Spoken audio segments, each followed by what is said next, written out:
we start with the idea that there's an intrinsic chaotic element to life, and that includes the inevitability of suffering and malevolence, betrayal at the hands of yourself and other people. So that's the baseline, and that's intolerable in many ways, because life is in many ways intolerable. And the question is, well, what do you do in the face of something that's intolerable? And the answer is, well, you try to find something that justifies it, right? You want to have something that gets you the hell out of bed in the morning. And not just any old morning, but a morning when your father has Alzheimer's disease and your daughter has an incurable illness. Because you need something to get out of bed for in those mornings too. And that better be the purpose that you found in life. And if the purpose is going to be such that it gets you out of bed in those mornings, it better be a pretty damn noble purpose, because otherwise why would you bother? And so not only do you need a value structure, you need one that's of sufficient tension, let's say, or sufficient value, or sufficient nobility, so that it's worth suffering for.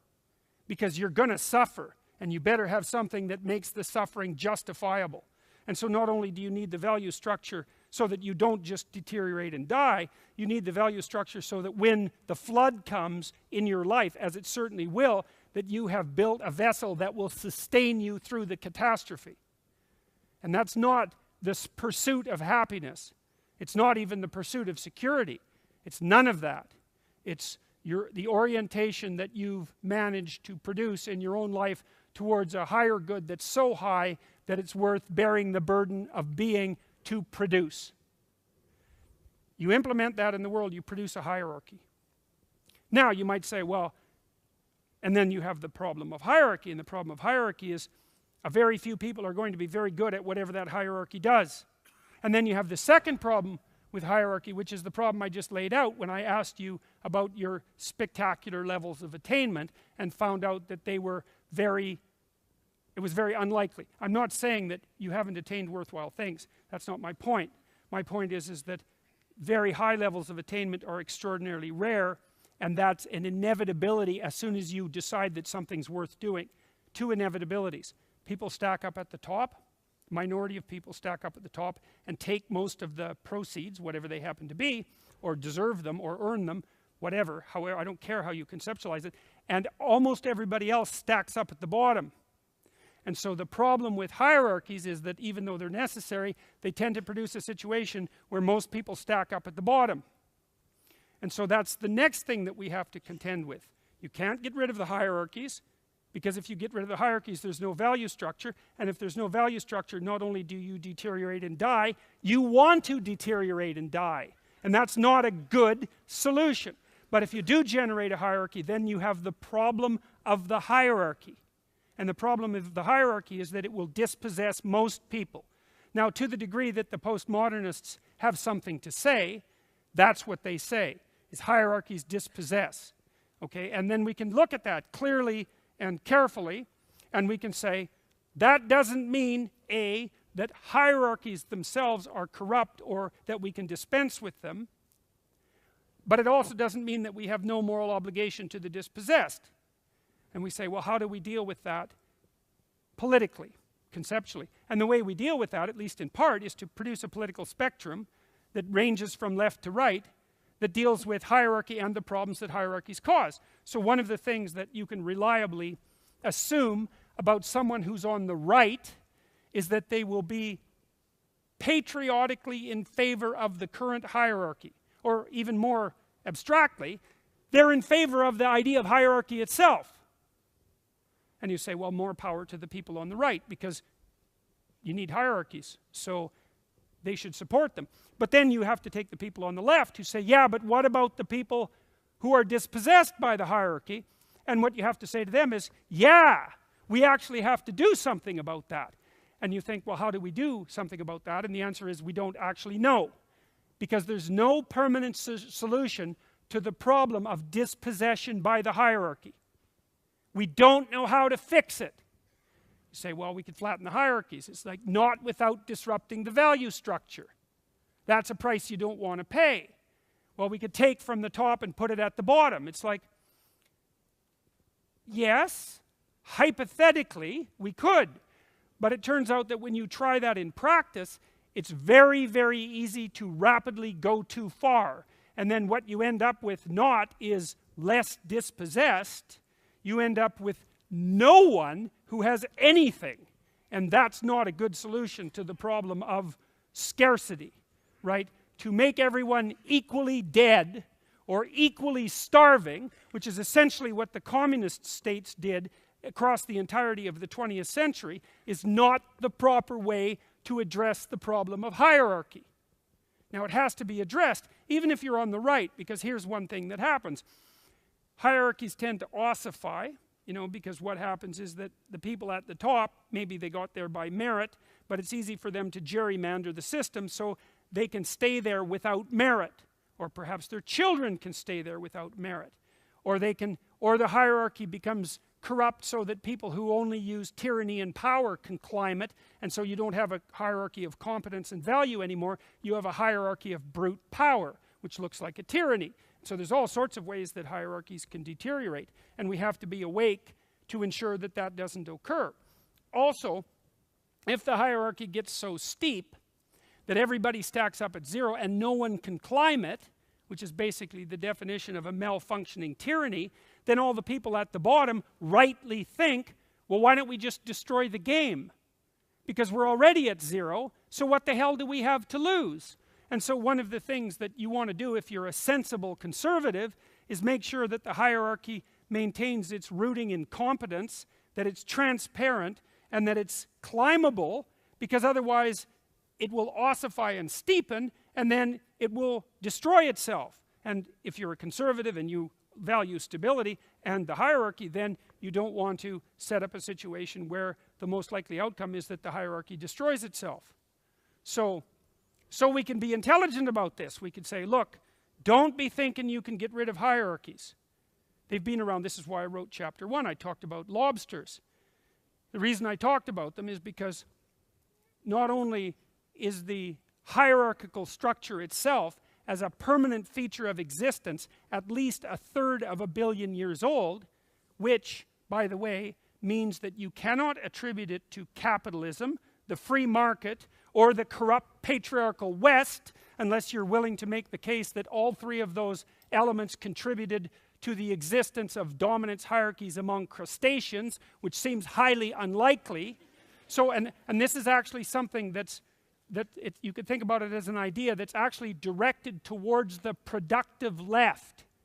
If you want to help the dispossessed, don't blame the existence of hierarchies on capitalism, because it's wrong. It's wrong. The problem is way deeper than that. And here's something else that's very interesting about capitalism. A couple of things you might consider. You know, we have become spectacularly wealthy since 1895, right? First in the West. Iceland's a classic example. I mean, you guys are so much more wealthy than you were 100 years ago that it's absolutely impossible to believe.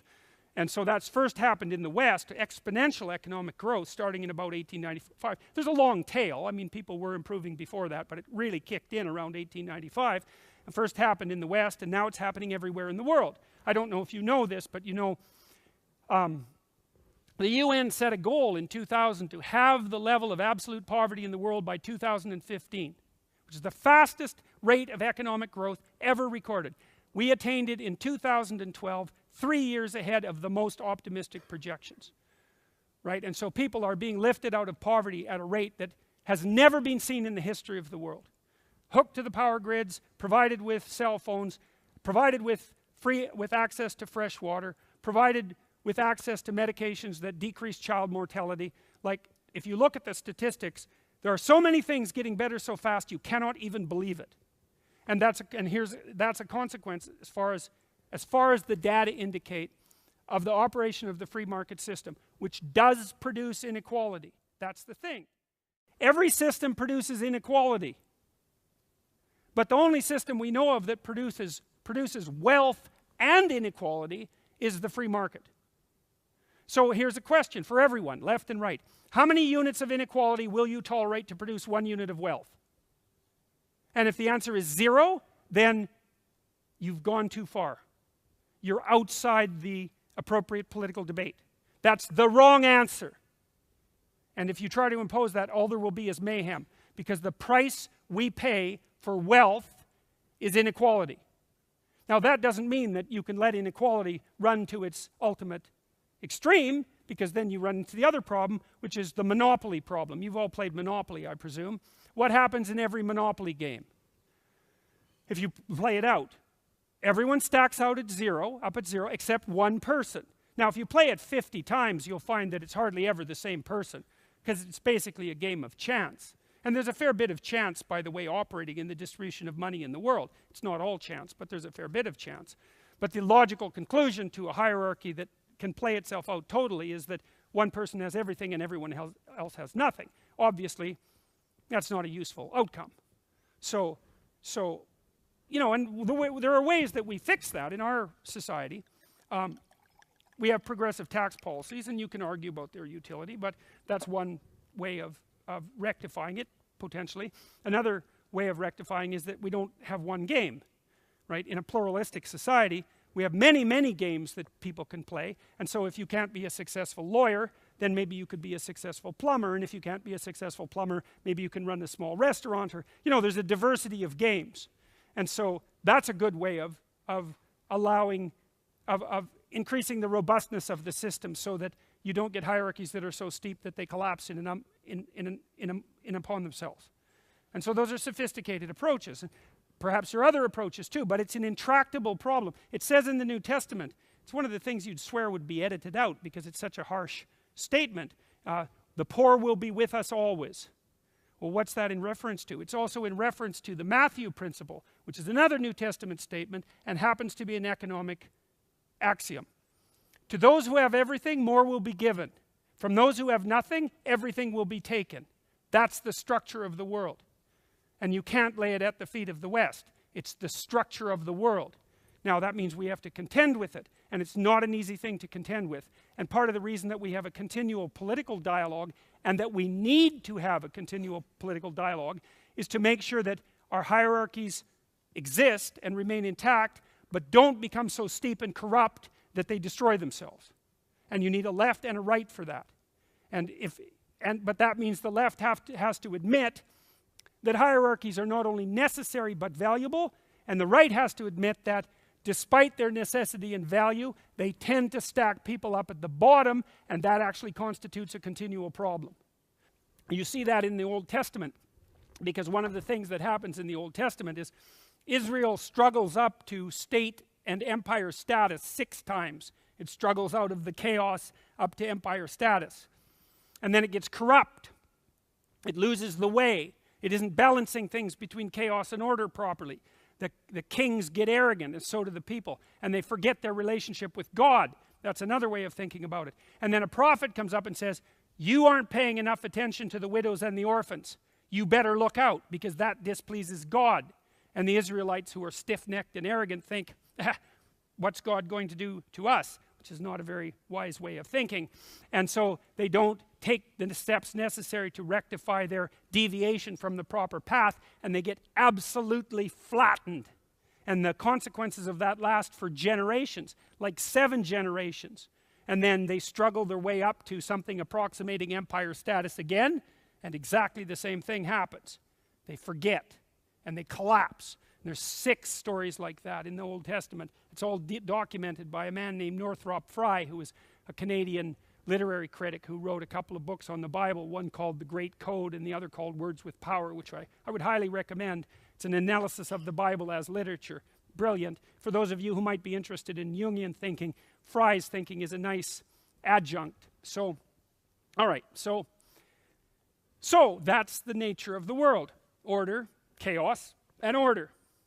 And your goal is to keep the relationship between those 2 things optimized. And you do that by doing what's meaningful, not what's expedient. That's rule 6. And you ensure that you have the world construed properly by following rule number 8, which is tell the truth, or at least don't lie. You don't want to pathologize the instinct that orients you in the world.